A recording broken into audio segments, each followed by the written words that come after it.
নমস্কার বন্ধুরা, আজ আমি নিয়ে চলে এসেছি শোল মাছ।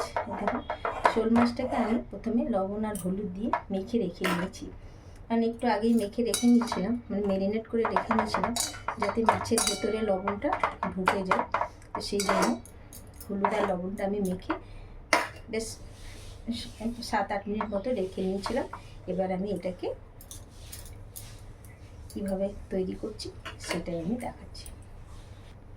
শোল মাছ তৈরি করার জন্য প্রথমে আমি কড়াই বসিয়ে দিচ্ছি। কড়াই আমার গরম হয়ে গেছে। এবার আমি এর মধ্যে তেলটা দিয়ে দিই। আমি 3 পিস শোল মাছ নিয়েছি, তাই খুব বেশি তেল আমার লাগবে না।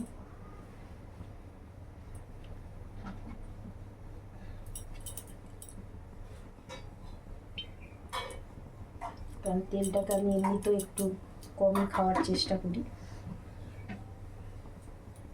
তেলটা গরম হয়ে যাক, এবার আমি মাছগুলোকে ভেজে তুলে নেব। তেল আমার গরম হয়ে গেছে, আমি এখানে একটু 5 ফোড়ন দিয়ে দিলাম। মাছের ভাজার গন্ধটা ভালো বেরোবে তাতে। এবার আমি মাছটা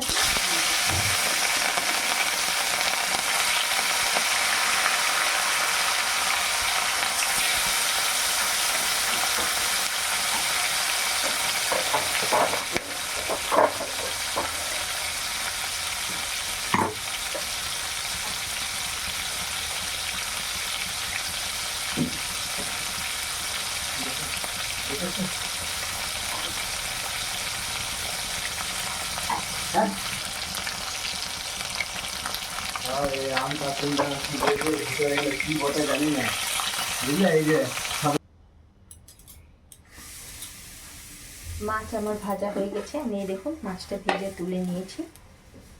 এখানে আমি তেলের মধ্যে অল্প একটু মৌরি দিয়ে দিচ্ছি। আমি ভেবেছিলাম আম দিয়ে আজকে আম কাসুন্দি বানাবো, কিন্তু এই দেখুন আমার কাঁচা আম নেই। আমশোল একদিন বানিয়েছিলাম, তবে আজকে দেখছি কাঁচা আম এই দেখুন পাকা হয়ে গেছে, তাই আমার কাছে কাঁচা আম নেই। তো আজকে আমি কাঁচা আম নয়, আমি আম দিয়ে আম কাসুন্দি বানিয়ে রেখেছি। আর আজকে আমি এই মাছটাকে, আজকে শোল মাছটা আমি আম কাসুন্দি দিয়ে শোল মাছ করব।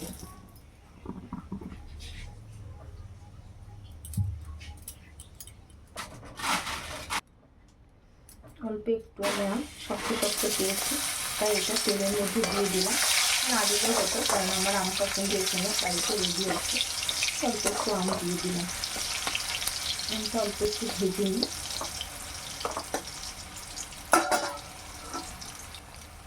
আম কাসুন্দি করার জন্য আমি সর্বপ্রথম এখানে সর্ষে বেটে নিয়ে এসেছি।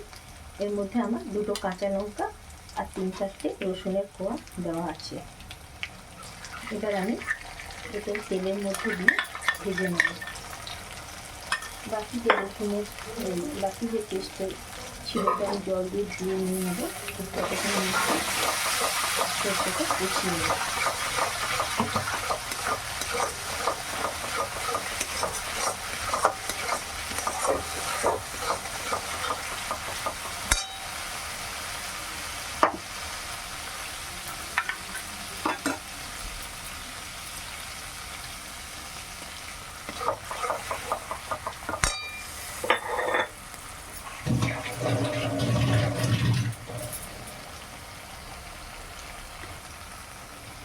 এবার আমি এখানে অল্প একটু হলুদ দিয়ে দিচ্ছি।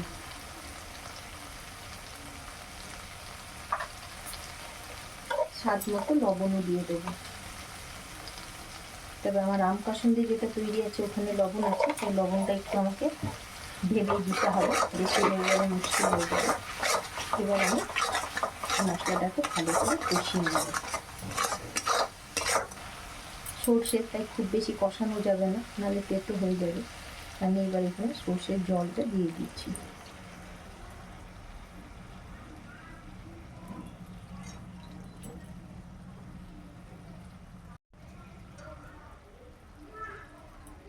দেখুন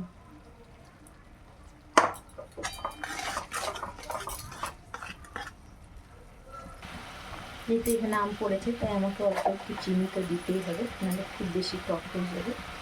এবার আমি জল দিয়ে দেবো।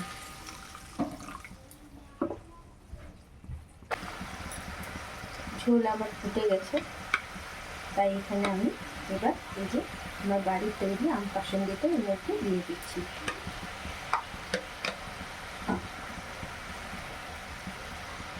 ব্যাস ফুটে গেলেই হয়ে গেছে। আমি একটু ভালো করে দেখুন মিলিয়ে নেব। এবার মাছগুলো এর মধ্যে দিয়ে দেবো।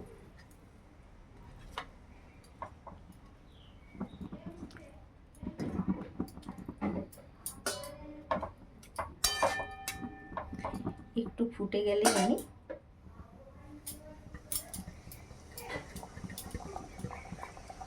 আবার একটা জিনিস অ্যাড করব। যখন করব তখনই আপনারা দেখবেন, ততক্ষণ দেখতে থাকবেন।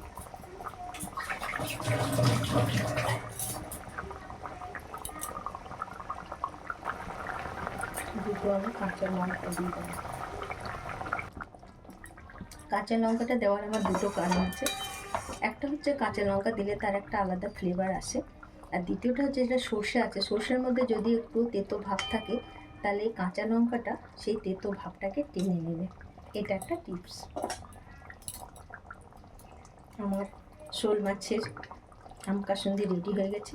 এবার আমি উপর থেকে মৌরি গুঁড়ো দিয়ে দেবো। শোল মাছ মানে মৌরি, আমশোল করলে তো মৌরি লাগে, আর এই শোল মাছে যদি একটু মৌরি গুঁড়ো উপর থেকে পড়ে যায় তাহলে স্বাদটা দুর্দান্ত হয়ে যাবে। আম কাসুন্দি শোল আমার রেডি। আমি উপর থেকে একটু মৌরি গুঁড়ো দিয়ে দিচ্ছি, তাহলে আমার রান্না পুরোপুরি কমপ্লিট। কেমন লাগলো আমার এই রেসিপিটা? আপনাদের যদি ভালো লেগে থাকে তাহলে অবশ্যই আমার চ্যানেলটাকে সাবস্ক্রাইব করে দেবেন, আর লাইক কমেন্ট করে জানাবেন যে কেমন হয়েছে। আপনারাও একবার করে খাবেন। আজকের মতো এই পর্যন্ত। ধন্যবাদ।